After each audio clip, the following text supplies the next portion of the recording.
Congratulations on finishing the most advanced CSS course on the internet. It was a fun ride going through all these lectures and concepts and projects together with you.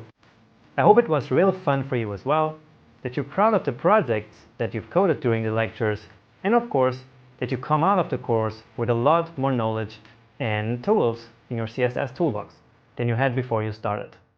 And now, what's next for you?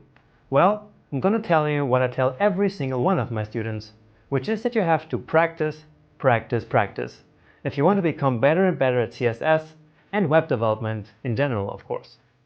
A complete course like the one that you just finished can give you an amazing foundation and a lot of knowledge, of course. But now it's really your turn to put in the work and to put that knowledge into practice. And for that, you just have to build a lot of projects by yourself. Now, please don't just copy the code and the projects that we build in the course, because that's a mistake I see a lot of students doing all the time. Instead, come up with your own ideas, your own layouts, and your own designs, and then code up everything using the tools that I gave you in the course. That is how you become a real CSS master, okay? And I can't wait to see what you're going to design and build using all these new tools.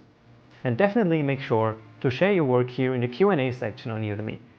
Now, another thing that's really important for you as a CSS dev is to keep on top of the most important news in a fast-paced web development industry. And I really know how hard that can be, with so much stuff going on all the time. And so in order to help you with that, I actually started a monthly newsletter a couple of months ago. And my subscribers really appreciated that, because it's been really helpful for them. So if you want to check that out, you can just subscribe to my newsletter over at jonas.io. So to make a long story short, you should keep practicing all the time, you should keep on top of the web dev news, and you should, of course, never stop learning. Alright, and that's actually all I had to show you and to tell you. So good luck with your new skills, take care, and see you next time.